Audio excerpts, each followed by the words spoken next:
it's Akila here, back with another podcast, Satire Banter. Let's just get right into it. Today's episode is going to be about ICKS. The ICKS are basically going to be about people, things that literally just make me want to throw up. They're kind of very specific, so we'll get right into the episode.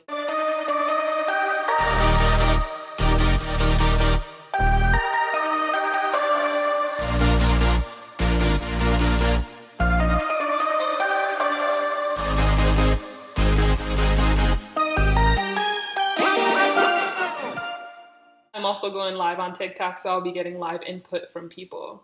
Someone asked, what's that cloth thing? It's because I can hear so much backlash, so I use my gym shirt to cover the mic. Okay, let's get right into the podcast though.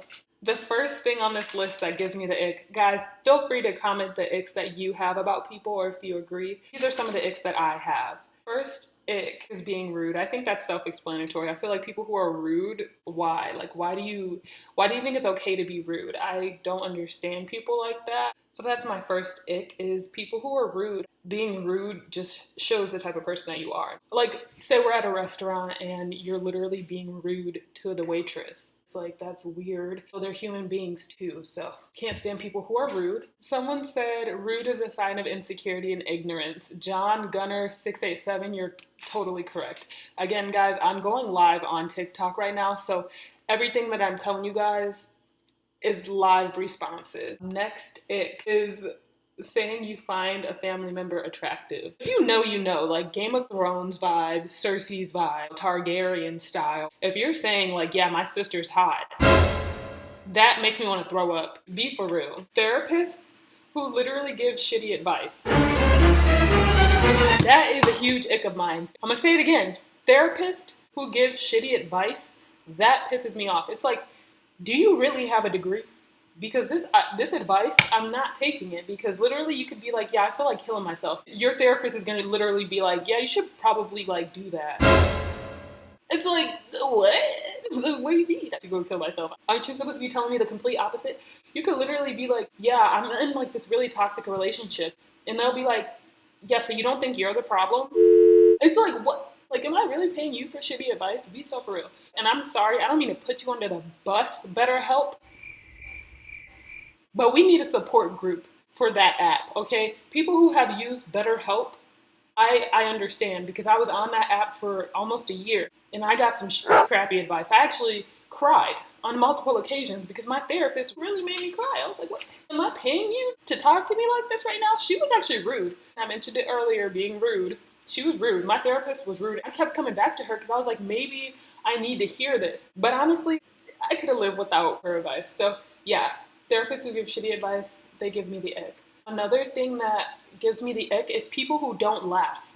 I am a funny person. I love laughing. I love joking. I think that joking is one of the staples of life. I think that being happy and smiling and laughter is very beautiful. So people who take life too seriously and don't joke and like can't laugh scare me. Like, that gives me the ick for real. Learn how to loosen up a little bit. Laugh a lot. You know what I'm saying? Next ick. Saying you're a picky eater, but you literally eat like crappy food.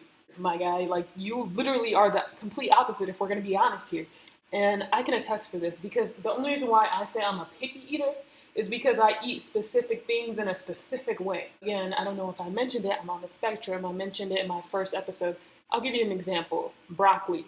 Don't give me steamed broccoli. Like, the way that I eat broccoli is like it's sauteed with olive oil, minced garlic, coconut aminos, and agave. That's the only way I'll eat broccoli. Yes, I'll eat it steamed if I have to, but like, don't give me steamed broccoli, please, for the love of God. You will not see me put a piece of meat in my mouth. If you give me something with meat or dairy in it, you basically are mean as hell, because why would you do that? I'm a picky eater, but that's because I have dietary restrictions and eat things in a specific way. But people who say that they're a picky eater, and I watch them eat things like Big Macs and stuff, it's like, no, you're not a picky eater. You just like to eat junk food more than you like to eat regular food, and that's okay, but don't say you're a picky eater, because, babe, that's a complete lie. That is just fabrication. That is a lie, and I don't appreciate that. Like, why are you lying? They'll be like, yeah, I'm a picky eater, and the picky eating in question is a piece of fucking onion. You're a picky eater because you don't eat onions? No, that doesn't make you a picky eater. That just means you don't like onions. Because I can guarantee you, if I were to blend some onion up and you couldn't taste that onion, you would eat the dish. Someone said you'll eat anything if you get hungry enough. Actually, I have a story about that, and it's very true. Basically, when I was in Spain, right, I was with my friends. We were walking up hills.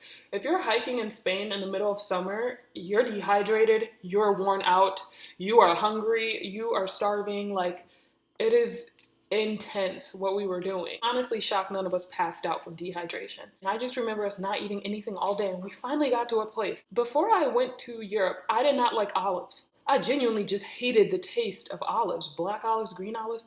I hated the taste. That day that I was so dehydrated and hungry from the hike in the middle of the freaking, it felt like Sahara Desert, even though it was Spain. But if you know Spain in the summer, it gets really hot. In Spain, in these restaurants, they don't have appetizers, but they do have olives. Like they'll give you olives or like some type of pickled vegetable. I just went on this hike and I'm hungry. So I'm just gonna eat the olives because they kept bringing them to the table. So I was like, you know what? Maybe this is just, it's like almost when you go to a Mexican restaurant and they give you chips and salsa. So I was like, okay, maybe it's the same idea. So I started eating the olives, and when I tell you my taste buds switched from hating olives to literally like loving them after this. So I think the trick is, like this person said, I'm gonna piggyback off of what they just said. But if you don't like something, literally eat that thing that you don't like when you're starving. Your whole brain is like in starvation mode. So whatever you put in your mouth, you're gonna eat it. You might end up liking it. Like I ended up liking olives now. Now I literally buy olives just to snack on. Yeah, if you want to change your taste buds and you want to try something different and new and things that you normally wouldn't eat, I would definitely recommend eating it on a really empty stomach. But people in these comments, if you could read what some of the things that people were saying, it's actually disgusting. Next ick is people who are in relationships but don't post their spouse. That is kind of embarrassing and it's really sad. I know maybe you want to be private about your relationship or something, but like I think it's really sad for you to like not post your spouse, but you have a public social media.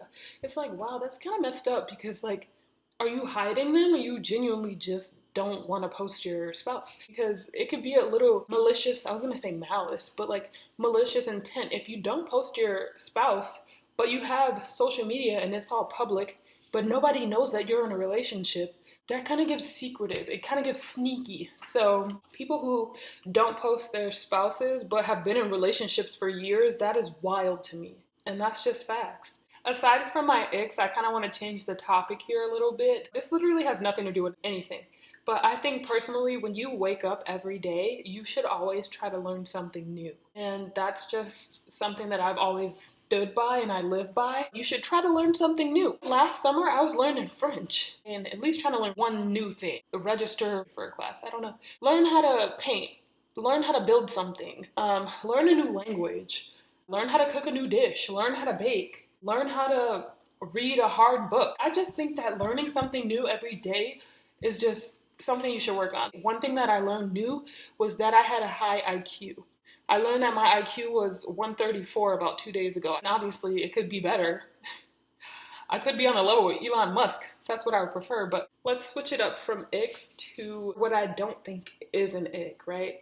So one thing that I consider not to be an ick are dad bods. I love dad bods. I just think that people who are super skinny, especially like people that I'm dating and they're super skinny, I can't do that. I just don't find that attractive. So I like dad bods. Like that is a complete opposite of an ick for me. Like this one TikToker who dances, literally his whole like brand is him dancing while he's getting dressed. And I think that he is so attractive. He has such a dad bod. He knows how to dress. I don't know. He knows how to dance. Love him. Love a good dad bod. Another non-ick of mine is people who can cook. Another non-ick are people who are yes people. I hate people who are no people, right? Like if you can say yes to pretty much everything, it's okay to say no. Okay, I'm not saying that. Yes, let's do it. Yes, let's go. I'm always down for that.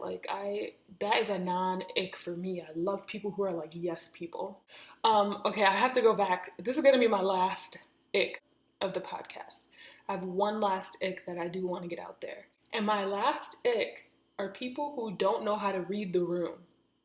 I cannot stand people who do not know how to read the room. Like, read the room, okay? Like, if you see somebody's uncomfortable, read the room and leave the room, okay? Or if you see that you said something that made someone uncomfortable, read the room. Otherwise, it's like now you're just being an a-hole, and I don't like that because I overly analyze the room. I'm like, am I making someone uncomfortable? Am I doing something? Like, you clearly see that I'm uncomfortable and you're gonna still press the topic. Now, if I were to beat you up, would I be in the wrong? Probably. So it's just like, why are you pressing topics and situations when you see that I'm uncomfortable? I'm not making you uncomfortable, but you're starting to make me uncomfortable. So it's like when people do that and they're trying to press a situation, I don't like that. I cannot stand people who don't know how to read the room, because if I were to actually act out in a certain type of way that like is something that old me would have probably done, I would have probably, I don't know, entertained that side of me, but like they didn't know how to read the room. And I don't think you want me to go there. Like, but anyway, that's the end of my podcast. Love you guys. Thank you for tuning in. It's your host here, Akila, with Satire Banter, and tune into my next episode. Bye. Love you.